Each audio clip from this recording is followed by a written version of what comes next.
네, 오늘 이 밤에도 날씨가 많이 덥네요. 요즘 이게 우리가 지금 저녁에 하고 있는 부분에 지금 헤롯 가문에 대하여 지금 공부를 하고 있는데 좀 생각보다 천천히 가고 있죠. 그만큼 안에 해야 될 이야기들이 많다라고 생각을 하시면 될 것 같습니다. 이게 좀 확실하게 구분이 되어 있으면 우리가 성경 읽을 때 난해하지 않을 것 같은데, 그냥 뭉뚱그려서 헤롯이라고 이름을 소개하다 보니까 여러분들이 이게 어느 헤롯인지 참 알기 힘들지 않습니까? 그런 의미 때문에 제가 조금씩 이렇게 좀 상세하게 하는 것입니다. 그리고 어떤 헤롯이 있을 때에 어떤 일들이 있었는지, 그런 부분도 우리가 좀 살펴볼 필요가 있기 때문이에요. 우리가 잘 알다시피 설교와 성경 공부는 좀 많이 다릅니다. 설교는 당연히 이렇게 말씀으로 선포되는 것이고, 또 무엇보다도 거기에 이제 말씀의 적용 부분이 강조되지 않습니까? 그러다 보면 설교자로서 좀 한계가 있어요. 어떤 부분이 한계가 있느냐면, 좀 상세하게 성경의 그런 부분을 설명이 필요한데도 불구하고 또 그런 식으로 하면 마치 설교가 아니라 성경 공부 같은 그런 느낌도 들기 때문에 좀 한계가 있어요. 그래서 이 저녁 시간은 설교가 아니라 성경 공부라고 생각하시면 좋겠어요. 그래서 여러분들 왜 이렇게 목사님 적용 부분을 많이 이야기하지 않느냐라고 생각하시면 이게 성경 공부랑 설교랑 좀 다르다라고 이해해 주시면 감사하겠고, 이 두 가지가 병행이 되어야 여러분들이 앞으로 계속 신앙생활 할 때, 특별히 저랑 같이 이렇게 말씀을 나눌 때 저도 좀 편할 것 같아요. 주일 오전 예배나 금요일이나 수요 예배에 설교할 때 이런 이제 조금씩 쌓여가는 거잖아요, 그죠? 그러면 저는 여러분들에게 그때 언제 이렇게 말씀드렸죠 하면서 살짝 이야기해도 어느 정도 이해가 되기 시작하잖아요. 그래서 이제 그런 부분도 있을 것 같아요. 그리고 이 성경에 대한 이런 배경 지식을 많이 알면 알수록 여러분들이 성경에 대해서 더 풍성해집니다. 알미 풍성해지고 깊어집니다.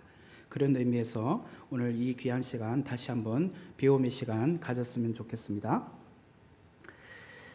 우리가 지금 계속 헤롯 대왕에 대해서 공부를 하고 있는데요.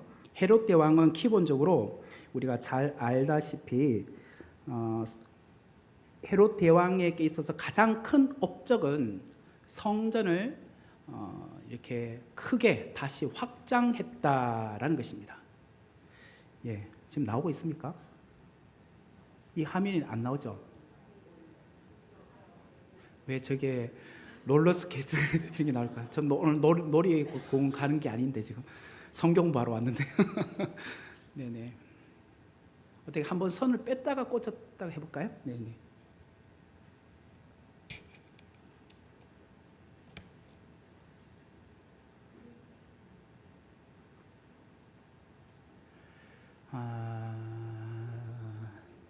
예, 이제 뭐가 될까요? 아직 안 됐죠? 한 번 더 뺐다가 꽂을까요? 어떤 세팅을 바꿔야 될까?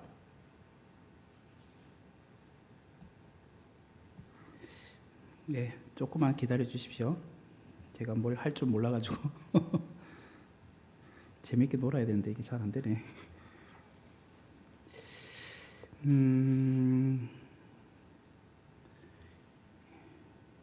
이제 나올까요? 이제 나올 것 같아. 이제 나왔어요. 이제 안 가셔도 돼요, 전도사님. 자, 이제 다시 보시면 우리 헤롯 대왕을 할 때 가장 큰 것은 성전인데요. 성전을 다시 확장했다는 것. 그래서 특별히 우리가 성전이라고 하면 크게 솔로몬 성전이 있고, 그 다음에 스룹바벨 성전, 그 다음에 헤롯 성전이 있다고 했지 않습니까? 헤롯 성전은 기본적으로 잠깐만요. 이것도 세팅을 하고 해야 돼요. BC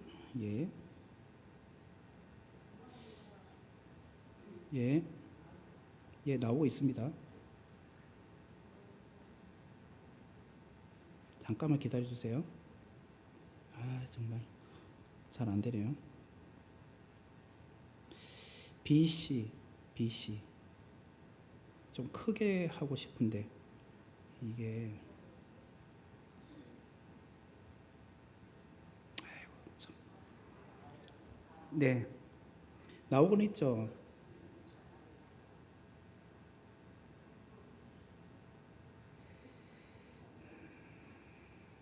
아이고 그냥 할게요. BC 그 19년부터 아이고 왜 안 되지?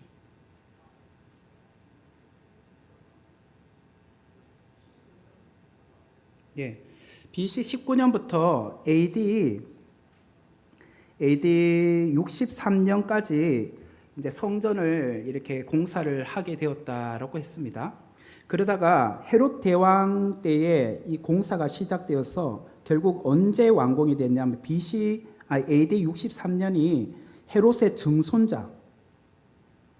증손자인 헤롯 아그리빠 2세입니다. 2세. 이때 성전이 완공이 됩니다.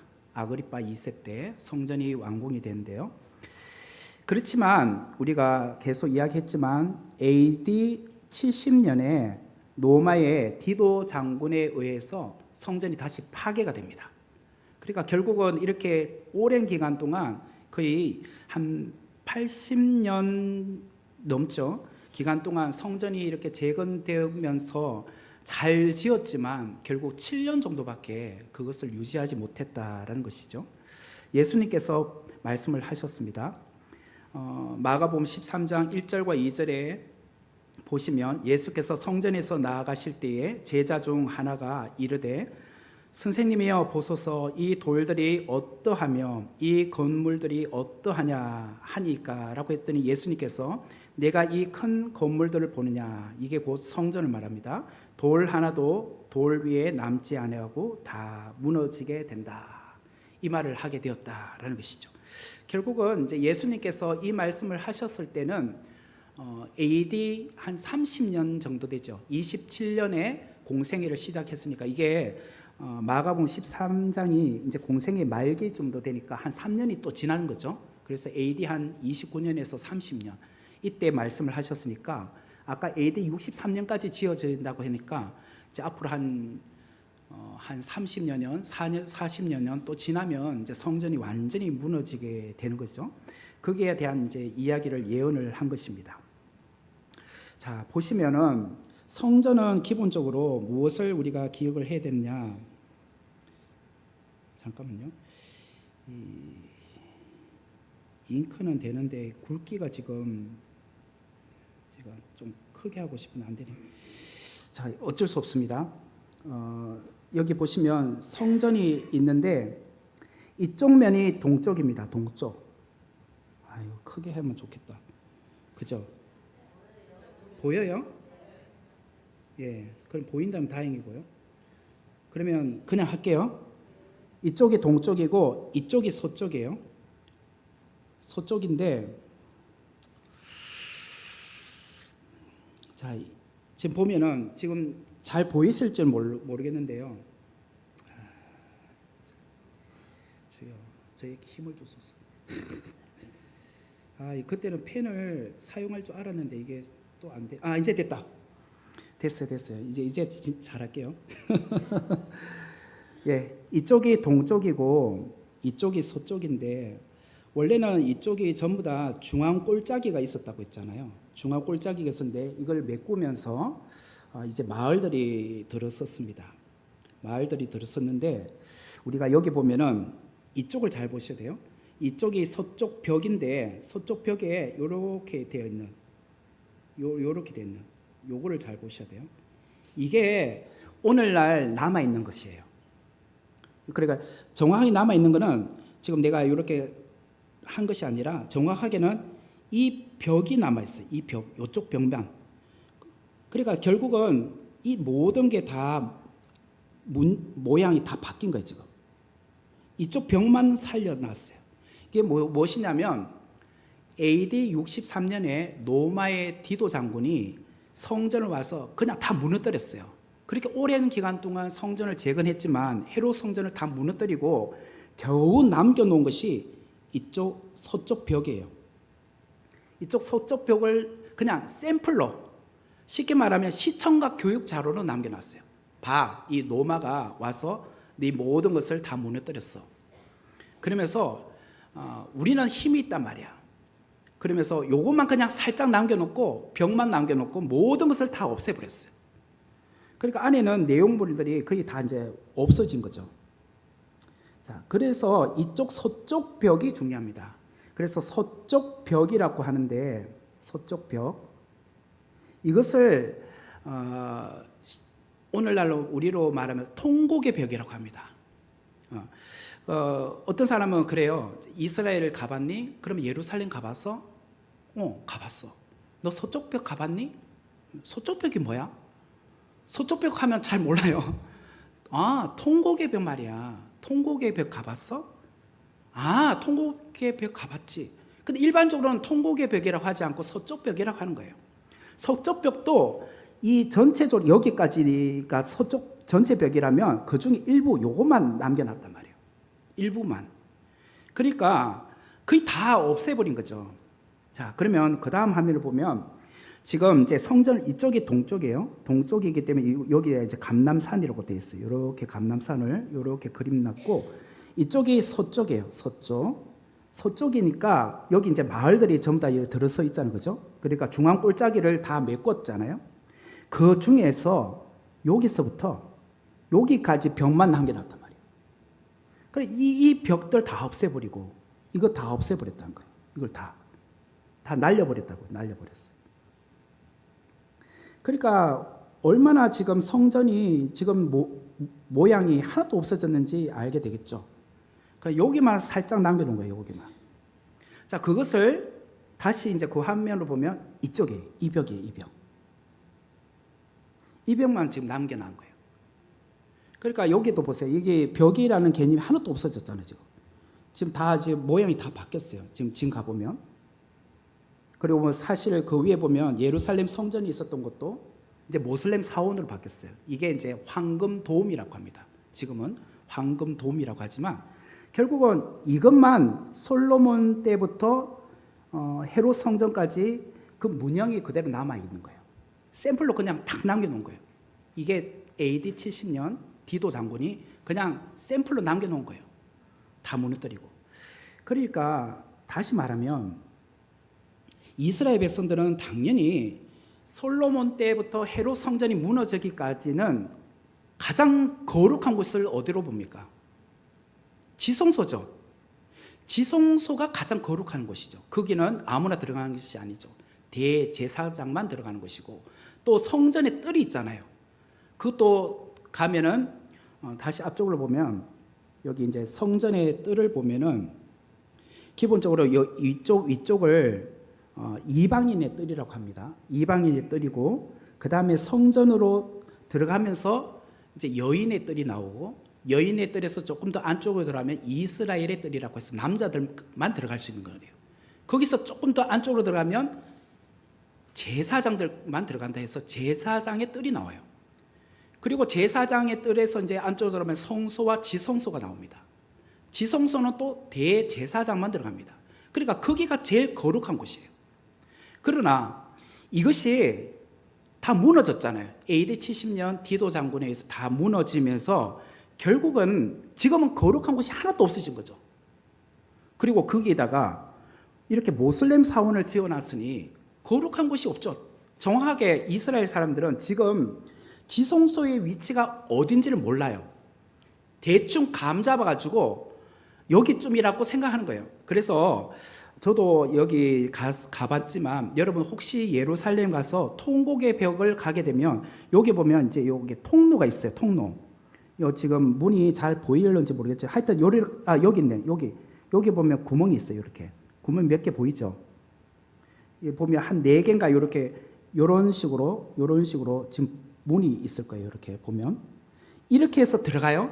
들어가면 어디로 가냐면 쭉 그 통로가 쭉 해가지고 그렇게 사람이 한 2명 정도만 갈 수 있도록 캄캄해요. 거의 컴컴하게 그냥 조명만 약간씩 이렇게 둥근 전구처럼 이렇게 다 놨고, 그렇게 쭉 가다 보면 제일 막닥뜨린 곳에 보면 몇 명이 유대인이나 어떤 사람이 거기서 이렇게 손을 이렇게 대고 기도하는 장면이 나와요. 그리고 이제 지하로 이렇게 되어 있다 보니까 좀 물기도 뚝뚝뚝 떨어지고, 그 다음에 또 무너질 수도 있기 때문에 어떤 이렇게 그 고정대 같은 걸로 이렇게 해놨어요. 그러니까 사람이 동시에 한꺼번에 확 들어갈 수는 없어요. 줄 서서 이렇게 하면서 들어가는데, 제일 끝에 거기 보면 여기가 대충 지성소가 있는 위치일 거다라고 하는 거예요. 요렇게 이제 쭉 요렇게 통로를 해서 쭉 들어가다 보면 여기서 직선으로 올라가면 이제 지성소가 있을 것이라는 거죠. 이스라엘 백성들은, 유대인들은 지금 현재 그 터 위로 못 올라가요. 거기는 지금 그 이슬람 사람들이 지배하고 있기 때문에, 우리는 이방인들이기 때문에, 우리 뭐 이방이라 해야 되나? 하여튼 외국 사람들은 거기를 허락 맡아서 위에 올라가서 이렇게 모슬렘 사원이 위에 터 위에 가서 이렇게 구경이 가능해요. 쉽게 말하면 이 위를 다 올라갈 수 있다고, 우리는. 그러나 이스라엘 사람들은 못 올라가요. 그러다 보니까 지금 이렇게가 통로로 쭉 가다가 여기쯤에 이제 지성소 위치로 요렇게 가면 지성소 있겠다 하고 여기 딱 멈춰가지고 거기서 이렇게 손을 탁 대고 하나님 앞에 기도하는 거죠. 대충 여길 거야. 요렇게 해서 직선으로 올라가면 지성소가 나올 거야. 법궤가 있었던 위치야. 이 정도밖에 몰라요. 그러다 보니까 현재로서는 이스라엘 사람들에게 있어서 가장 거룩한 것은 이 통곡의 벽이 가장 거룩한 것이. 이게 형태가 그대로 아직 남아 있으니까, 지성소도 없어지고 성전도 다 없어졌으니까 유일하게 남아 있는 이 벽이 결국 그들에게 있어서는 가장 중요한 거룩한 장소라고 생각하는 거죠. 그러다 보니까 이 무슨 행사가 있을 때나 아니면 매일 거기 자리에 가보면 이렇게 사람들이, 여기 보세요. 이렇게 사람들이 이렇게 서서 통곡의 벽 앞에 와서 이렇게 하는 거죠. 이렇게 보면 사람들이 와서, 여기도 보면 여기 밑에 층에 있는 돌 모양과 또 여기 층에 있는 돌 모양과 또 그 위에 있는 돌 모양이 조금씩 또 달라요. 이게 무슨 말이냐면, 우리도 산성을 쌓을 때 여기가 뭐 예를 BC 5세기에 어떤 장군이 쌓았다 하면 또 토성을 그 위에서부터 또 이렇게 더 쌓아 올리고 이러면 좀 약간 문형이 달라지고 돌의 형태가 달라지듯이, 이런 식으로 해가지고 후대에 조금씩 이렇게 조금 공사를 하긴 했어요. 그러다 보니까 돌의 문형이 조금씩 달라요. 하지만 기본적으로 솔로몬 때 지어진 그 돌들은 제일 밑에 이렇게 형태를 유지하고 있는 거예요. 그리고 조금씩 올라가면 스룹바벨 때 있었던 돌도 유지되고 있고, 조금 더 올라가면 헤롯 때 돌들이 그대로 유지되어 있기 때문에 이 위치를 가장 소중하게, 중요하게 그들은 보고 있죠. 그래서 유대인들이 이렇게 보면은 그 돌의 앞에 와서, 여기 보세요, 와서 이렇게 기도를 하는 거죠. 기도를 하면서 때로는 여기다가 종이 쪽지를 쭉 이렇게 막 틈이 있는 데다가 이렇게 막 쌓아놔요. 기도 제목을 써가지고 거기다 자기 기도 제목을 이렇게 놓고 가고 기도하고 그런단 말이에요. 자, 그런데 여기 보면 여기에 이제 가로막이 있습니다. 가로막. 이렇게 가로막 있죠? 이 가로막은 무엇을 의미하느냐면, 그것조차도 남자와 여자를 구분합니다. 여기는 남자들이 가는 곳이고 이쪽은 여자들이 가는 거예요. 좀 여자들이 조금 더 많이 꽉 차 있네요. 그죠? 우리 교회도 보면 여성도가 더 많죠. 근데 좀 너무 불공평한 게, 여기 보면 이만큼이 남자고요. 요 조그맣게 요게 한 3분의 1 정도가, 한 30%가 공간이 여자들이고 한 70% 되는 위치가 남자 공간이에요. 이게 이렇게 돼 있어요. 이렇게 돼 있어요, 지금. 그러니까 유대인들이 지금도 남녀 차별을 너무 많이 하는 것 같아요. 그냥 이거 막을 필요가 무엇이 있을까? 그냥 뭐 아무 데나 가서 이렇게 벽에다가 하면 되지. 꼭 그것도 남자, 여자를 구분해가지고 여자들은 반드시 이쪽 가야 되고 남자도 이쪽 가게 이렇게 놨어요. 여기 보면 남자도 이쪽 가고 여자도 이쪽으로 가야 돼요. 여기 중간에 가로막을 막아놨어요. 이게 이제 이 사진이에요. 자, 어떻게 됐든 지금 그 유대인들이 이렇게 가서 거기 뭐 절기가 있으면 더 많은 사람들이 붐비게 되고 기본적으로 이제 거기 가서 이제 기도를 하게 되는데요. 이 서쪽 벽이 사실은 AD 좀 전에 말한 것처럼 70년에 디도 장군에 의해서 이 성전이 무너지면서 그냥 남겨놓은 이 서쪽 벽, 통곡의 벽 외에는 다 무너지다가 보니까 이 유대인들이 정말 엄청나게 그에 대해서 멘탈이 붕괴됐을 겁니다. 그러면서 어떠하든지 유대인들 입장에서는 로마와 황전을 해서 이 성전을 다시 찾아야지만 다시 뭘 공사를 해서 회복시킬 수 있잖아요. 그러다가 AD 135년에 결국은 항전했던 이 유대인들조차도 완전히 예루살렘으로부터 추방이 돼요. AD 135년에 완전히 예루살렘으로부터 추방이 되니까 이제는 예루살렘을 방문할 수가 없는 거예요. 그러니까 통곡의 벽에도 올 수가 없게 된 거예요. 그러다가 AD 313년이 기독교 역사적으로 굉장히 중요한 해입니다. 자, 이게 뭐냐면 로마 황제였던 콘스탄티 대제가 콘스탄티 황제라고도 하고 대제라고도 합니다. 그 사람이 기독교를 국교화합니다.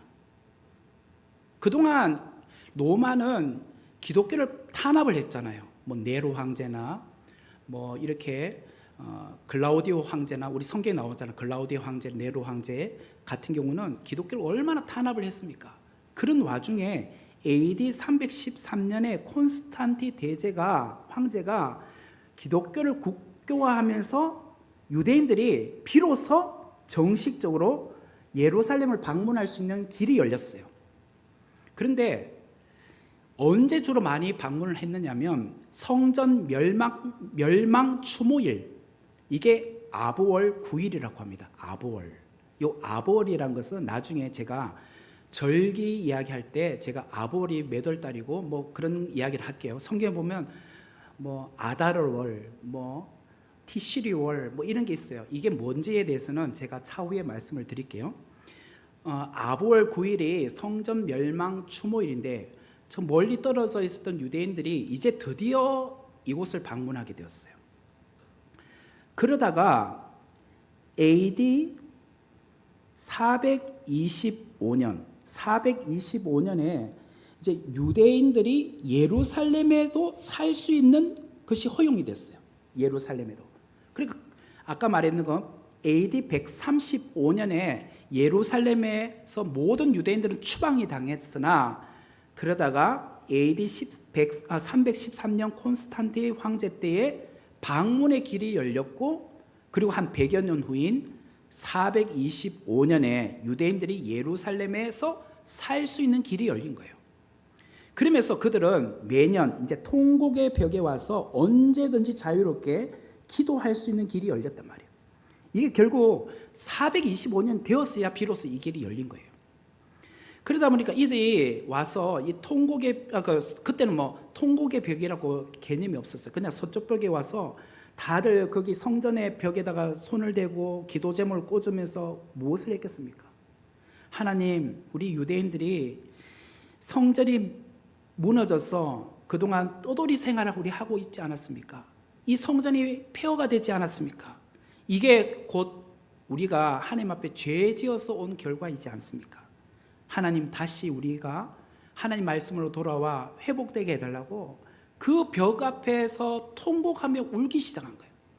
그래서 통곡의 벽이라고 부르기 시작한 거예요. 통곡의 벽이라고. 원래는 서쪽 벽이라고 하다가 통곡의 벽이라는 것은 유대인들이 이처럼 그 벽에 와서 울부짖으면서 회복을 달라고 기도하기 시작해서 통곡의 벽이라는 이름으로 붙여지게 되었다라는 거예요. 자, 여기 보면은 우리가 중요한 것을 하나 발견을 하게 되는데 이 유대인들은요, 기본적으로 이 통곡의 벽에 올 때는 그냥 맹숭하게 오는 사람들도 간혹 있지만 대부분의 경우는 이 세 가지를 여기에 이제 몸에다가 뭘 걸치든지 뭘 해가 와요. 여기 보면 이렇게 뭐 두루마리처럼 이렇게 걸치고 있죠. 이것을 무엇이라고 하느냐면 탈릿이라고 합니다. 탈릿이라고 하는데 기도 숄이라고 해서 기도할 때는 반드시 이렇게 걸쳐야 되는 그런 가운 같은 그런 거, 박사 가운 같은 그런 개념으로 하는 것이고요.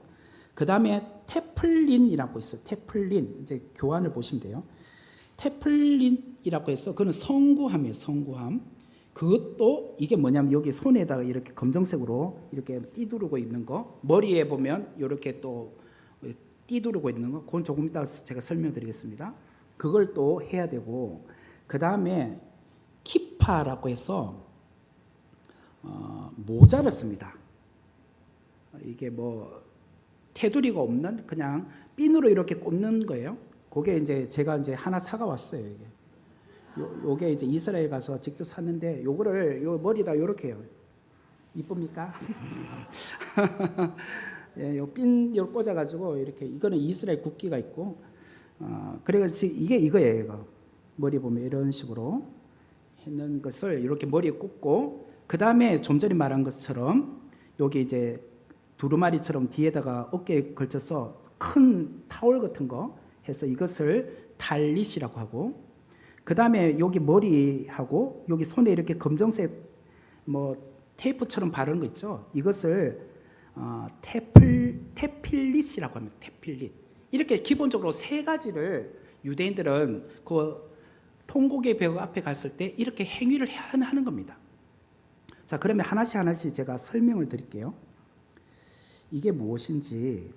그런데 외국인들 경우에는 그 통곡의 벽을 갈 때 그러면 안 해도 되나요? 그건 아니에요. 그들이 볼 때는 이곳 서쪽 벽을 거룩한 곳으로 보기 때문에 이방인들, 외국인들조차도 거기 앞에 갔을 때 반드시 그 키파라는 모자를 써야 됩니다. 이런 거 구입을 하든지 아니면 종이로 만들어서 거기다 그냥 놔뒀어요. 놔두고 그 통곡의 벽 안으로 들어갈 때는 그 벽 앞으로 가까이 갈 때는 반드시 요거 쓰고 요 종이로 된 거 쓰고 또 끝나고 나올 때는 거기다 반납을 하면 돼요.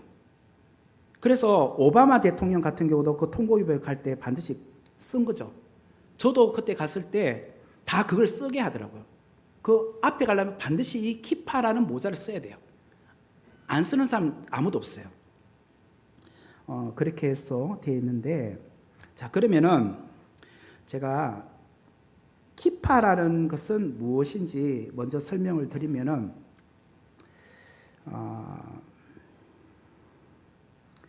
키파라는 것은 사실은 잠깐만요. 제가 내용을 이게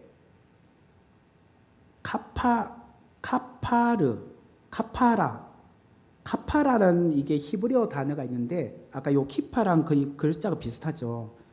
키파랑 카파라가 비슷하죠. 카파라가 무엇이냐면 속죄라는 뜻입니다. 속죄.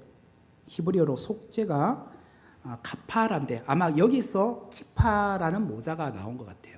왜냐하면 그들은 나는 속죄로 덧입혀졌습니다 라는 의미로 키파라는 모자를 쓴 거예요.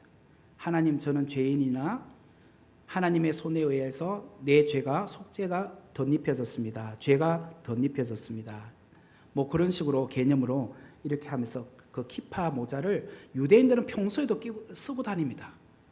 그러나 이제 우리처럼 이제 이방인들이나 외국인들은 그 앞에 갔을 때만 한 번씩 써보는 거죠. 뭐 기념으로 써보는 거죠. 자, 두 번째로 이 보면 테필릿이라고 되어 있는데, 이 테필릿이 지금 보면은 여기 머리에 이렇게 하고 있는 거, 또 손목에 달고 있는 거, 이런 것이 테필릿이라고 합니다.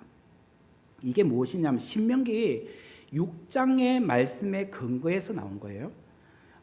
신명기 6장 7절과 8절을 보면은 내 자녀에게 부지런히 가르치며 집에 앉았을 때든지 길을 갈 때든지 누워 있을 때든지 일어날 때든지 이 말씀을 강론할 것이며 너는 또 그것을 내 손목에 메어 기호를 삼으며, 그래서 여기에 이제 손목에 기호를 삼기 위해서 손목에다 이렇게 둘둘둘둘 테이프 바르듯이 이렇게 해요.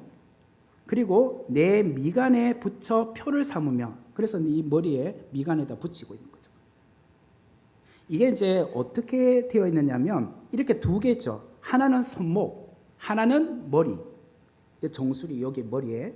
그래서 여기 테이프처럼 쫄쫄쫄쫄 말지만 그 딱 끝에는 이렇게 이런 걸 하나 달고 있어야 되고 머리에는 또 요걸 하나 달고 있어야 돼요. 여기 보면은 지금 여기 보면 이런 글자가 보일 겁니다. 이런 글자. 예. 저기 보면 보이는데 요게 제가 지난번에 제사장이 그 민수기 6장 24절에서 26절 할 때 너는 내게 복을 주시고 너를 지키기를 원하며 할 때 제사장이 이렇게 한다 했죠. 이렇게. 요것도 W자 똑같잖아요. 이게 샬롬이라는 뜻이 샬롬. 그래서 이게 샬롬이란 게 아니라 이거는 무엇이냐면 쉐마 할 때 W처럼 생겨. 그러니까 이게 W가 시옷 발음 나요. 시옷 발음. 그러니까 아까도 샬롬도 시옷이잖아요. 우리는 이제 영어로 하면 S로 시작하지만 이게 W가 기본적으로 히브리 사람들은 그 단에 S바처럼 시옷 발음이 난다는 거예요. 그래서 쉐마 이스라엘, 들으라 이스라엘아 할 때 쉐마라고 하죠. 그래서 거기 신명기 6장에 보면 쉐마 이스라엘, 이스라엘아 들으라 이런 식으로 이제 시작을 하죠. 그래서 여기에 이제 쉰이라는 단어 이제 첫 글자가 적혀 있고요. 자, 여기에 보면 기본적으로 손목에 매는 거랑 또 머리에 하는 거랑은 조금 이제 개념이 다른데요. 기본적으로 머리에 하는 것이 이렇게 이제 이게 머리에 들어가는 겁니다. 머리. 그다음 요거는 손목에 매는 겁니다. 손목에. 그러니까 요게 이제 손목에는 이렇게 구멍이 하나가 되어 있는 거고, 예를 들어 이게 머리라고 하면 머리에는 뚜껑을 열면 이렇게 성경 구절로 된 거 이게 4개가 들어갈 수 있는 4군데 이렇게 되어 있어요. 각이 4개가 있다는 거예요. 다시 보면 이런 거예요. 자, 머리에 넣는 거 여기 상자를 열면은 여기에 칸이 4칸이 있어요. 4칸이 있어서 여기 두루마리처럼 성경 구절 요게 이제 요거예요. 요걸 돌돌돌 말아가 여기 하나 넣고 여기 하나 넣고 여기 하나 넣고 여기 하나 넣는단 말이에요. 이게 머리에 있는 거고 손목에는 이렇게 요거를 즉 이거를 뚜껑을 열면 밑에 보면 뚜껑 여는 데가 있어요. 그냥 요 구멍이 하나가 있어요. 하나가. 거기에 성경 4구절을 넣는 거예요. 여는 이제 하나씩 다른 구절을 넣는다면 여기는 4개를 똘똘 말아서 여기 보세요. 여기 보면 4개를 하나 넣고 이렇게가 한 군데 구멍에다가 4개를 넣는다는 거예요. 자, 그러면 그 성경 구절이 무엇이냐? 이제 유인물을 보면 출애굽기 13장 1절에서 10절, 요게 한 구절이고 출애굽기 13장 11절에서 16절, 이게 두 번째 구절이고 신명기 6장 4절에서 9절, 그다음에 신명기 11장 13절에서 21절. 요런 성경 구절이 손목에는 머리에는 4군데 나눠진 곳에 하나씩 넣고 그다음에 손목에는 이걸 한꺼번에 4개를 성경 구절 다르게 이렇게 해서 4개를 이렇게 한 구멍에다 넣는단 말이에요. 이 공통점이 무엇이냐면 이 성경 구절이 들어가 있어요. 요거. 그것을 내 손목에 매어 기호를 삼고 내 미간에 붙여 표로 삼으라는 게 요 성경 구절 안에 하나씩 다 들어가 있어요. 이 말들이 있어요. 그러니까 요거를 가지고 거기다가 이렇게 넣는단 말이에요.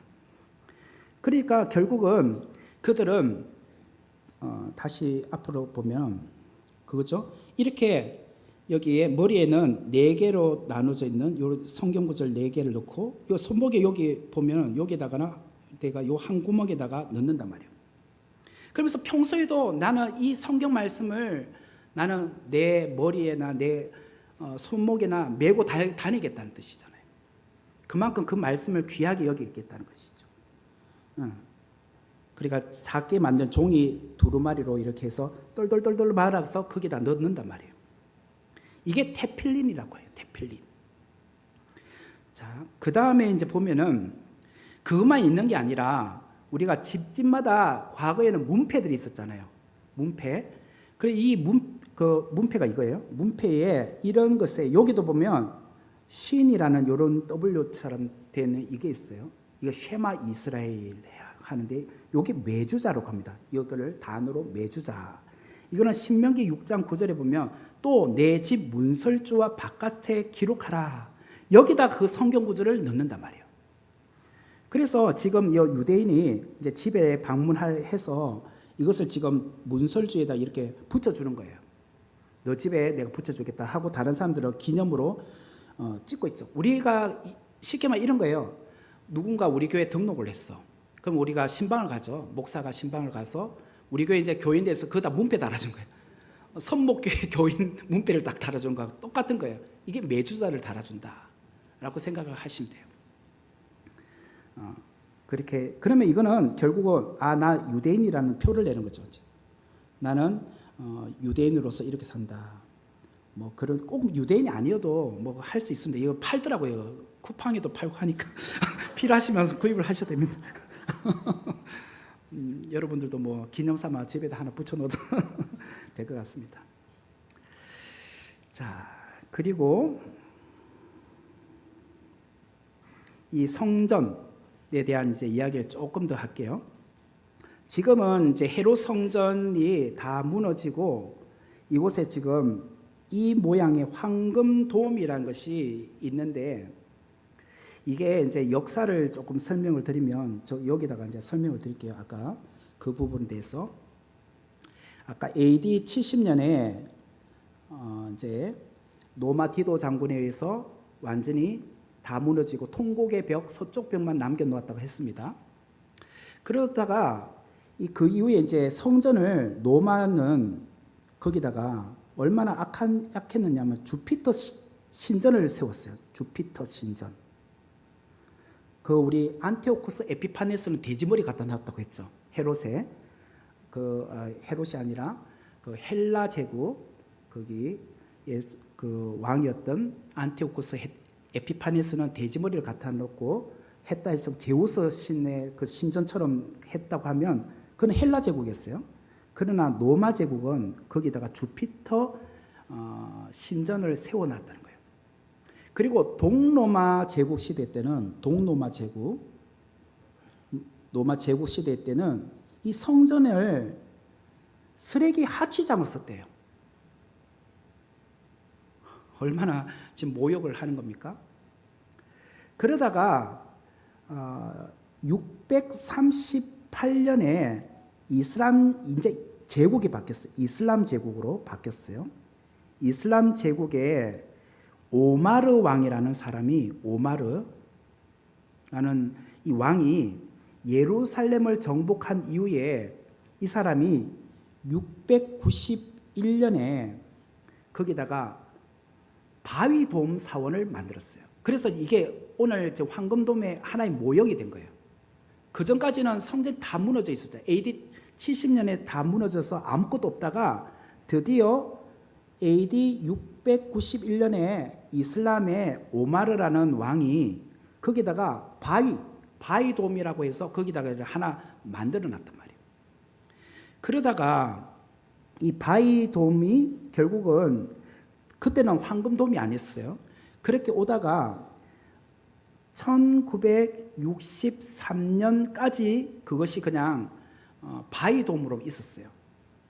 있다가 1993년부터 1994년까지 이 요르단의 후세인이라는 왕이 요르단이 왕입니다. 후세인이라는 왕이 자기 사비를 들여서 그때 미화 1,500만 불을 들여서 그거를 금으로 도배시켰다는 거예요. 예. 이때 금으로 도배시켰어요. 그것이 결국은 이 지금 황금돔 그래서 이제 금으로 도배했다 이걸 금으로 도배한 거예요. 이렇게.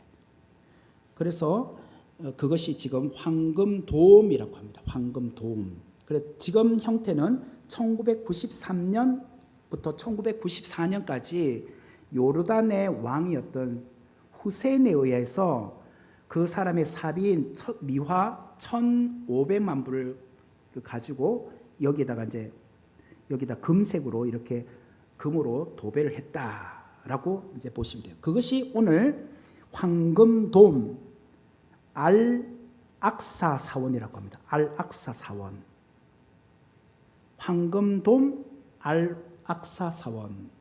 이렇게 이제 우리는 그냥 간단하게 그냥 황금돔이라고 하고 이슬람 사람들은 그것을 알 악사 사원이라고 부른답니다.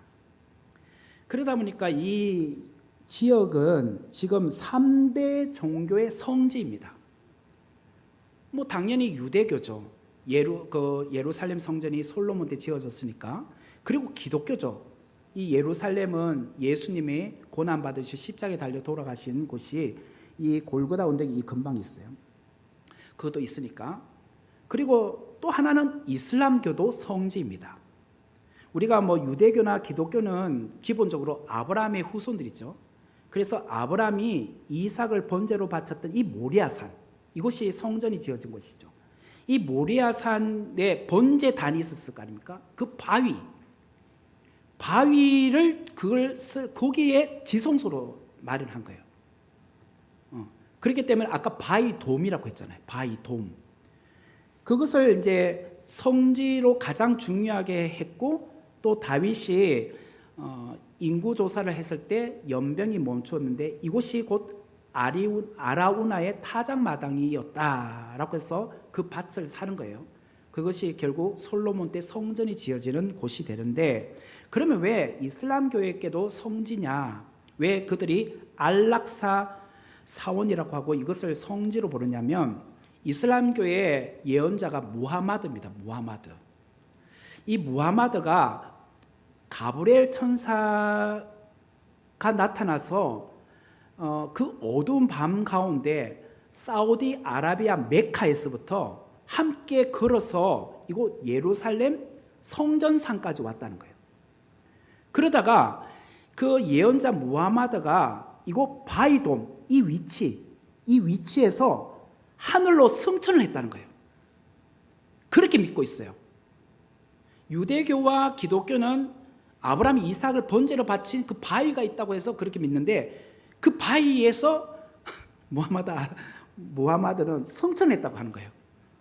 그러다 보니까 이것을 굉장히 중요하게 보기 때문에 여기다가 자기들은 이제 알락사 사원이라고 지은 거예요. 그러니까 이슬람 사람들은요, 기본적으로 최소한 두 군데는 갑니다. 성지를.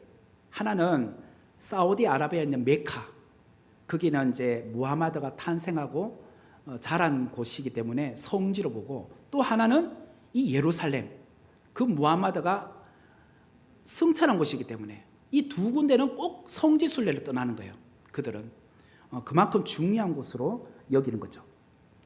그리고 제가 이제 딱 이제 하나만 더 하고 이 시간을 마무리하려고 하는데, 성전과 관련해서 중요한 거기 때문에 오늘 마무리부터 살펴보겠습니다. 자, 이게 황금돔이 여기 있죠. 여기 황금돔 있는데, 자 보세요. 여기서 이렇게 찍었는데 어디서 찍었냐면 여기가 이제 동쪽입니다. 동쪽에 이 기도론 골짜기 있죠. 기도론 골짜기 건너서 이렇게 올라가는 산이 뭐죠? 그렇죠. 감람산. 감람산에서 예루살렘 성전이 있는 곳을 향하여 사진을 찍은 겁니다. 그러니까 이렇게 이제 언덕이 이렇게 내려가니까 이게 기도론 골짜기예요. 여기가 이제 기도론 골짜기일 거예요. 자, 그러면은 산과 골짜기에 이렇게 보면은 무엇이 많이 보입니까? 이게 뭘까요? 이런 게 무덤입니다. 무덤. 지금 여러분들이 예루살렘을 가보면 뭐 여러분들은 그런 기대가 있잖아. 아, 예루살렘, 아 정말 이 성지에 가보고 싶다 하고 우리는 이제 그런 기대감을 갖고 왔는데, 막상 가보면 이거 공동묘지에 왔나? 이런 느낌이 들 거예요. 뭐 이렇게 왜 무덤이 이렇게 많아? 이게 전부 다 무덤이에요. 감람산에도 다 무덤이요. 또 예루살렘 그 기도론 골짜기 위에서 그쪽 건너편에도 다 무덤이에요. 무덤이 빼곡해요. 자 보세요. 그 다음 하면 지금도 그 무덤을 계속 확장하고 있어요. 그 남아있는 터에다가 계속 무덤을 만들고 있어요. 지금도. 그 사람들이 여기에 이제 무덤 쓰려고 하는 거예요. 기본적으로 아셔야 될 것은 유대인들은 화장을 금합니다. 다 매장을 합니다. 뭐 요즘 최근에 화장을 하긴 한다고 하지만 기본적으로는 제가 그 룻기 설교할 때 이야기 여러분 기억나시는지 모르겠어요. 룻이 시어머니 나오미를 따랐을 때 어머니가 가는 곳에 나도 가고 어머니 백성이 나의 백성이 되고 어머니 하나님 나의 하나님이 되고 그러다 마지막에 뭐라고 하냐면 어머니가 죽는 그곳에 나도 죽어 묻힐 것이다. 그 말하죠. 이게 부활신앙이라고 했어요. 그러면서 제가 지난번에 뭐라고 했느냐면 1차 장례, 2차 장례가 있다고 했죠. 1차 장례는 죽으면 기본적으로 유대인들은 3일장을 안 하고 1일장 합니다. 당일장. 왜냐하면 빨리 이렇게 시신이 썩어지기 때문에 이제 날씨가 무덥기 때문에 그러면 세마포로 감싸서 동굴에다가 이게 지금 동굴에 자, 그 다음 하면 여기에 넣을게요. 이 동굴이 있어요. 이 동굴 문을 이렇게 열고 들어가 보면 이쪽 면 여기 벤치 이렇게 있고 이쪽 맞은편에도 이렇게 벤치처럼 돼 있고 이게 뭐냐면 이렇게 우리가 시신을 안장할 수 있는 이런 높이에 세멘트로 된 걸 해요. 그러면 사람 시신을 이렇게 눕혀놔요. 그러니까 예를 들어서 어떤 이제 할아버지가 1년 미만에 돌아가시면 여기에다가 할아버지 조부를 모셔놨다가 또 할머니가 돌아가시면 뭐 예를 들자면 그 1년 사이에 또 있으면 여기에 또 묻는단 말이에요. 나 어제 시신을 안장해놔요. 그냥 세마포로 감싸서 거기다 올려놔요. 이게 1년 동안 놔두는 거예요. 이게 1차 장례라고 합니다. 그러면 1년이 지나고 돌무덤을 열고 다시 들어가 보면 다 살은 다 없어지고 뼈만 남아요.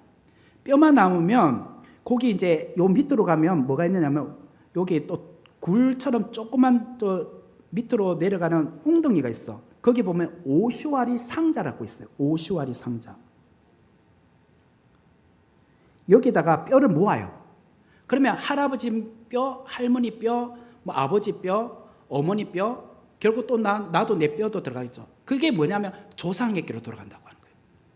창세기나 이래 보면 나는 조상에게 돌아간다는 것이 한 상자 안에 합쳐진다는 거예요. 이게 조상에게로 돌아간다는 거예요. 이게 무슨 말이냐면 결국 이스라엘 사람들은 그 뼈에 다시 하나님 주님이 다시 재림하시면 살이 새로운 살이 붙는다고 하는 거예요. 새 살이. 우리 에스겔서 37장에 보면은 뼈가 있었는데 그게 군대가 된다고 했잖아요.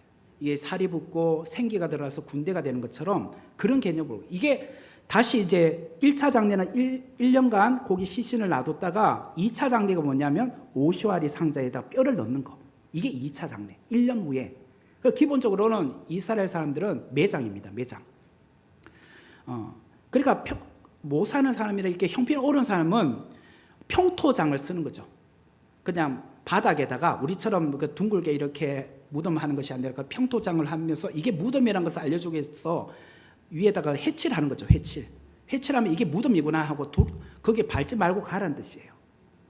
그런데 이제 기본적으로 보면 이렇게 이제 다 무덤을 이렇게 만들고 있죠. 자, 요즘은 이렇게 한단 말이에요. 그러면 이게 무슨 말이냐면 다시 봅시다. 이 감람산에서 이 예루살렘을 보면 다 지금 현재 무덤이 있어요. 그러면 이게 무덤을 왜 그러면 이곳에다 하고 있느냐? 그거는 황금문 때문이에요. 황금문. 여기가 황금문이에요. 황금문. 황금문이 무엇이냐면 이게 구약 시대 때는 수산문이라고 했어요. 동쪽으로 이렇게 가면 수산성으로 간다고 해서 페르시아 수산성, 뭐 다니엘이나 그다음 에스더가 지금 수산궁에 있었다고 했죠.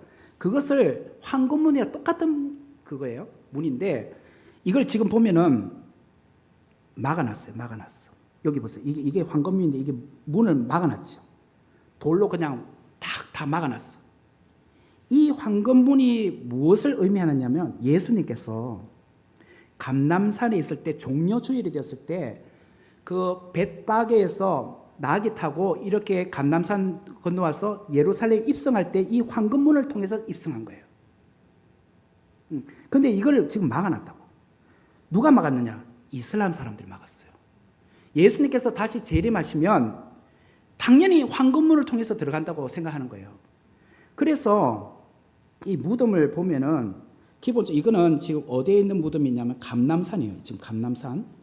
감람산에 있는 무덤은 예수님을 믿는 사람들, 기독교인이나 유대인들, 유대인들은 뭐 예수님 안 믿지만 일단 기본적으로 기독교인들이 이 감람산에다가 무덤을 쓰고 있어요. 그리고 성전이 있는 이곳의 밑에다도 보면 지금 무덤들 있죠. 여기도 보면 지금 밑에 지금 무덤들이 이렇게 보일 거예요. 지금 이거는 이슬람 사람들의 무덤이에요. 다시 말하면 무엇이냐면 이런 거예요. 자, 제가 이제 그림을 잘 못 그리지만 짧게만 설명드리면 여기에 예루살렘 성전이 있습니다. 성전. 여기에 황금문이 있습니다. 황금문. 여기 이제 기드론 골짜기예요. 기드론 골짜기. 여기가 이제 감람산이에요. 자, 감람산에는 기독교인들 무덤이 있어요. 이쪽은 이슬람 사람들의 무덤이에요. 자, 예수님께서 감람산에서부터 이렇게 해서 입성하잖아요. 이쪽 입성. 그것을 이슬람 사람은 죽어서도 막겠다는 거예요. 예수님 재림하셨을 때 예루살렘 입성하는 걸 우린 죽어서도 못 들어가게 하겠다는 거예요. 그리고 문도 막아놓고, 그러면 기독교인들 무덤을 여기다 둔 거는 예수님께서 어디에서 성천하셨죠? 사도행전 1장에 보면 감람산에서 성천하셨어요. 그러면 다시 오는 것도 감람산으로 믿고 있어요. 내가 간 그대로 다시 온다. 그 장소도 감람산으로 알고 있어요. 그렇기 때문에 예수님께서 재림하실 때 나도 가장 먼저 부활하겠다는 거예요. 그걸 믿기 때문에 기독교인들이 그 감람산에다가 무덤을 쓰고 있는 거예요. 이 이야기가 성경에 나와요. 성경에 이제 보면은 여기 보세요. 이게 지금 전부 다 무덤이잖아요. 여기 무덤 다 있죠. 이거는 기독교인들 무덤, 이쪽은 지금 이슬람교인들의 무덤이에요. 그리고 여기 지금 여기가 황금문이고 막아놨잖아요.